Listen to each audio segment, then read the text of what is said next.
Fall of Giants takes place in Washington, Paris, St. Petersburg, Berlin, but also, of course, in London.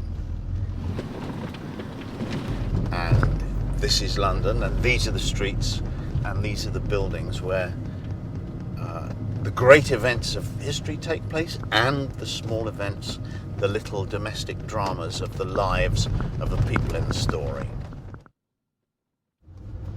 We're going past a building whose address is number 1 London. This park on the left is St. James's Park, and on the eve of the First World War, when the war was about to break out, the British Foreign Secretary summoned the German ambassador. So the German ambassador walked out of the German embassy, which is on the other side of the park, walked across this park and up to the Foreign Office at 6 o'clock in the morning, very early in the morning, and went into the Foreign Office and sat down with the British Foreign Secretary, and between them they tried to stop the war happening, and of course they failed, tragically.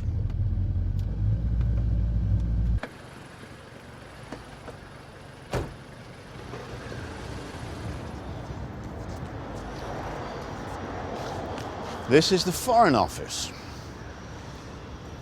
An incredibly grand, luxurious building. People who came here in the early part of the 20th century said that this building gave a message, said, we are the richest and most powerful people in the world, and we can do anything we like.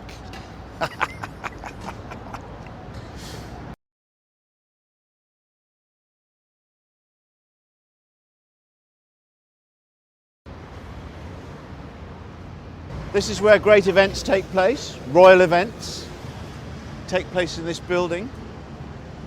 But of course, I set scenes in this building just because I like it so much.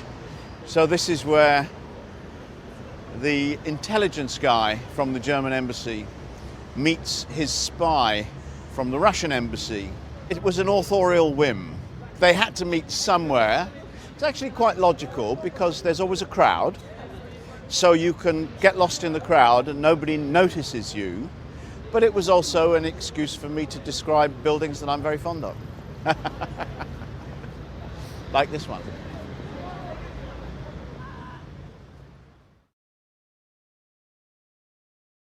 This enormous Victorian palace is the scene of several highly dramatic moments in Fall of Giants.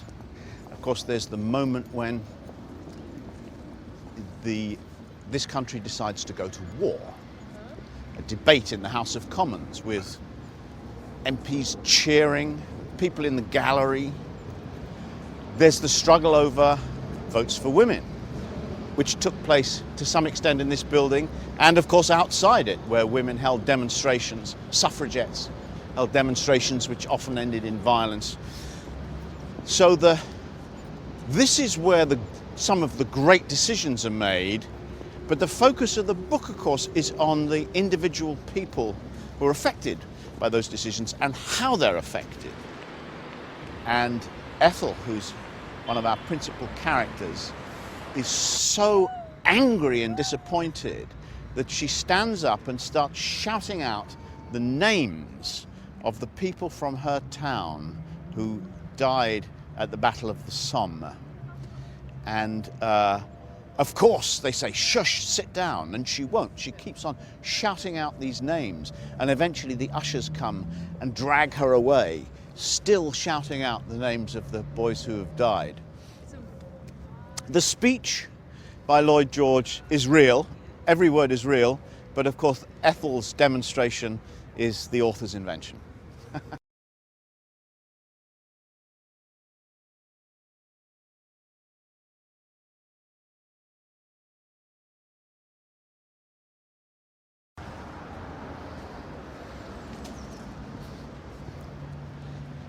In houses like these in Mayfair lived the wealthiest people that had ever existed.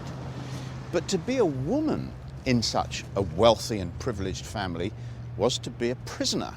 And one of the dramas in Fall of Giants concerns the efforts of Maud, the daughter of a very wealthy family, to find ways in which she can spend just a minute or two alone with the man she loves.